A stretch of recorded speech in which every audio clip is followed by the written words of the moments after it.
Hai guys, di video kali ini aku mau share pengalaman aku tes IELTS di IDP Jogja. Nah itu aku bookingnya lewat website IDP. Sebenarnya kita bisa juga sih kalau mau book lewat aplikasi. Nah habis itu kan pasti pilih mau general training atau akademik, terus juga tanggalnya mau tanggal berapa gitu ya. Nah kalau udah selesai itu tinggal melakukan pembayaran aja. Nah ini di bagian pembayaran nih guys yang lumayan ruwet gitu loh, karena aku kan pakai BCA ya.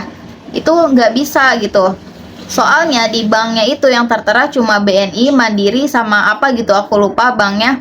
Nah terus akhirnya aku dikasih tahu sama teman pembayarannya itu pilih yang offline gitu.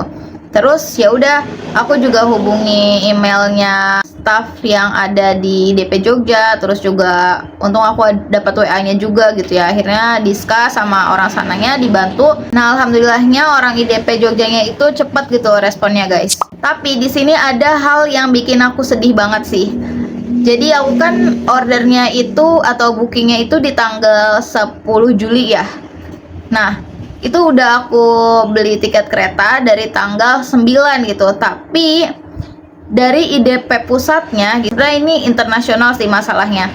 Nah dari tanggal 10 itu ada problem, mau nggak mau itu diganti ke tanggal 11. Cuma orang IDP Jogja nggak lepas tangan sih, maksudnya tetap ngasih saran, terus juga ya minta maaf ke kita dan lain-lain. Ya udah akhirnya pas aku, karena aku udah booking kereta gitu ya, ya udah mau nggak mau aku juga refund ke KAI guys. Oh ya, ngomong-ngomong tentang refund nih, teman-teman juga bisa lihat video aku yang bahas refund tiket KAI ya. Tapi menurutku overall bagus sih pelayanan dari tim IDP Jogja tuh, keren sih. Jadi teman-teman yang mau tes ya, menurutku karena emang aku udah ada pengalaman tes di sana, gas di DP Jogja guys. Oh ya, tambahan lagi nih, mereka tuh timnya pada ramah gitu loh guys, entah online ataupun offline. Jadi pas kami datang ke sana, aku kan tes bareng suami ya, suamiku tes juga. Terus adminnya itu kayak minta maaf gitu loh berkali-kali, kayak misal, maaf ya kak karena emang ada kendala. Masnya tuh bilang kita juga dirugikan kok. Ya pasti sih, karena pastinya banyak orang yang komplain gitu kan. Ya sekelas IDP gitu loh. Ini kan event yang serius banget. Kita mau tes IELTS gitu yang bayarannya tuh gede kan gitu guys. Tapi nggak usah khawatir teman-teman. Misal aja ya, kalian kalau ada kendala semacam itu terus pengen refund, itu bisa kok. Jadi si IDP itu nyaranin ke kami kayak, gimana kak mau refund aja, tapi nih ada tapinya, yang refund jangan berharap uangnya langsung dikembaliin saat itu juga atau dalam waktu seminggu. Kalau nggak salah nih sampai berbulan-bulan, ya kayaknya 3 bulan gitu loh guys. Wow, lama ya. Kita ngomongin fasilitasnya ya, bagus banget sih.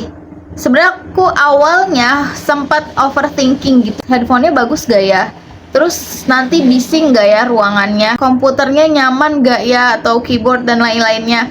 Wah, pas datang ke sana di luar ekspektasi semua guys.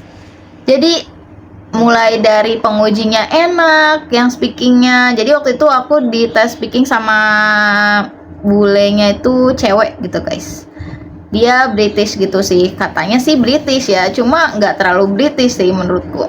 Oh, atau bisa juga kayak gini sih, mbak-mbak bullyingnya tuh kayak menyesuaikan kita gitu ya, karena kita orang Indonesia. Jadi mostly orang Indonesia itu kan pakainya American accent ya guys. Terus nih ya, timnya itu profesional banget gitu loh guys. Semuanya itu kebagian tugas, kayak misal ada yang bagian memfoto gitu, karena kan di sertifikat IELTS ada foto kita kan pastinya. Terus juga ada yang bagian pengawas. Nah itu si pengawas itu yang masuk ke ruangan listening, reading, sama writing, itu ada 2 orang. Ada yang kayak bacain peraturan, terus ada yang kayak keliling untuk ngecekin kita saat tes gitu. Oke, sekarang kita ngomongin alat atau fasilitas yang ada di ruangan tes LRW, listening, reading, dan writing ya.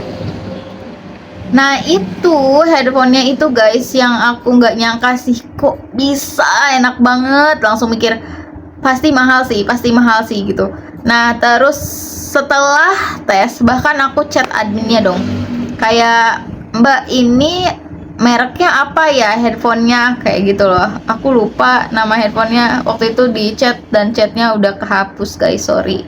Terus nih ya, komputernya tuh enak banget guys, kayak gede banget gitu, cocok aja gitu buat tes IELTS, karena kan soal ada di sebelah kiri gitu ya, jawaban ada di kanan, kita juga ngeliatnya tuh kayak luas aja gitu. Terus nih, kita juga ngomong-ngomong boleh kok bawa air guys, tapi airnya tuh nggak boleh ada mereknya, jadi kayak yang polosan gitu loh. Kursinya enak, kita bisa muter-muter badannya.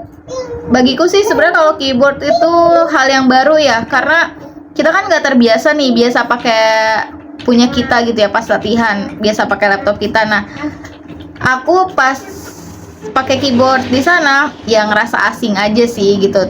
Cuma menurutku itu hal yang wajar sih. Terus untuk mouse-nya enak, bagus juga. Yang paling penting terakhir nih adalah pengumuman hasil tesnya guys.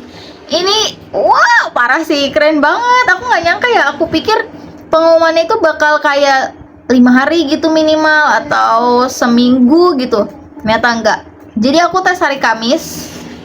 Nah, besoknya hari Jumat sore itu langsung keluar dong. Oke, jadi buat teman-teman yang mau tes IELTS terdekat ini ataupun nanti, semoga semuanya lancar dan skornya itu sesuai dengan harapan teman-teman ya. Amin. Kalau misalnya ada pertanyaan atau apapun, bisa tulis aja di kolom komentar. Thank you for watching guys. See you in the next video. Bye.